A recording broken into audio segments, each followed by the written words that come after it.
السلام عليكم إخواني أخواتي من العاصمة إلى جميع المغاربة من طنجة للقويرة. الموضوع ديال الحلقة ديال اليوم هو المسائل ديال النقد اللي كيقدموا الناس ديال الوسائل الإعلام جميعا بصفة عامة، المرئية المكتوبة المسموعة، يعني حتى النظام الرقمي. جميع النقد اللي كيتقدم ضد الناس المفسدين والمرتشين والظالمين والمتسلطين في جميع التخصصات، بغض النظر على المهنة والمكان والموقع والمنصب. يعني كنلاحظوا كل شيء كيقدم النقد، كل شيء كيتكلم على هاد الاشياء السلبيه اللي في المجتمع المغربي بدون استثناء. يعني حتى الانظمه ديال وسائل الاعلام ديال الفيسبوك واليوتيوب. بالنسبه لي انا اليوم جيت غنتحدث على الجهه الاخرى ديال المواطن المغربي، لحقاش كما تعلمون جميعا المغرب فيه 34 مليون نسمة تقريبا.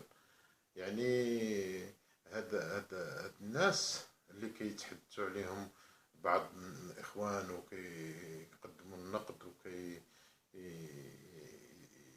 يعني كيشهروهم، هما ناس سلبيين في المجتمع. كيف ما كانت الاشياء اللي كيقوموا بها بغض النظر، يعني مرتشين ولا ظالمين ولا متعدين ولا متسلطين ولا سارقين ولا يعني كيف ما كان، ولا مجرمين، ولا جميع الانواع ديال الاجرام، من الاجرام البسيط الى اجرام خطير. هاد الناس قله قليله الى جينا نلاحظوا مقارنه مع المجتمع المغربي، قله قليله. مع الاسف هاد السنين كلها ولات هي اللي مسيطره وهي اللي كتحكم زمام الامور في المجتمع المغربي.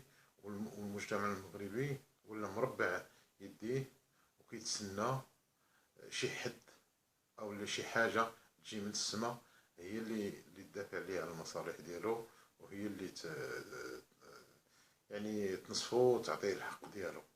وهي بالعكس نورمالمون احنا 34 مليون. الا جيتي تشوف الناس الفاسدين عندنا في المجتمع غتلقى واحد النسبه قليله رغم هي فسدت بعض الناس اخرين، وبالاسباب ديالها فسدوا ناس اخرين وجوعوا ناس اخرين وفسدوا حتى هما، ووحدين اخرين غير شافوا هذوك فاسدين حتى هما ولاو فاسدين. بغض النظر شنو النوعيه ديال الفساد، راه الفساد معروف حتى واحد ما كيجهلو. ولكن الناس اللي مزيانين كثار. ولكن والدليل على هذا هو المساجد اللي كانت والصور والفيديوهات اللي لاحظنا في وسائل الاعلام في رمضان الكريم اللي فات. يعني الناس الصالحين كتار ومتعددين تبارك الله، يعني واحد الرقم كبير الحمد لله. رغم الفاسدين ما كتروقش لهم وما كيعجبهمش هذاك الحجم والكم ديال الناس الصالحين اللي كانوا طامعين في الله تعالى يغفر لهم ويتوب عليهم ويهديهم وينصرهم ويرزقهم وينجيهم من البلاء الدنيا والآخرة، وينجيهم من عذاب النار. أنا اليوم جيت كنتكلم على المواطن الصالح. المواطن الصالح في جميع التخصصات بغض النظر على الموقع ولا المنصب ولا ولا المهنة ولا الوظيفة ولا أي شيء، باش ما نقصيش شي حد أو لا نظلم شي حد. كيف ما كان الحال ما يمكنش نقول مهنة معينة، لأنه جميع المهن نقدر نقصي مهنة أو ننساها ولا هذا بدون قصد بطبيعة الحال. أي شخص عنده غيرة على هاد البلاد، كيحب هاد البلاد، باغي الخير لهاد البلاد، باغي هاد البلاد تقدم وتولي مزدهرة وتكون آمنة مستقرة، من طنجة للقويرة. يعني الناس اللي في الحوت والناس اللي في التعليم، الناس اللي في العدل، الناس اللي في الأمن، الناس اللي في يعني الصحافة الشريفة، قاع الشرفاء والأخيار والناس الصالحين، كنشدوا على يديهم وكنهزوا القبعة عليهم وكنقولوا لهم احنا معاكم، رغم نتوما بعادين على الأضواء، بعادين على الناس مكيعرفوكمش. كاين بزاف الناس اللي كيقوموا بعمل جبار طيب، كيضحي من أجل الوطن، من أجل المواطنين، من أجل الشعب المغربي كله، حتى واحد ما كيعرفو، حتى واحد ما كيطلع عليه، حتى واحد ما كيتكلم عليه، حتى واحد ما كيجبد اسمه.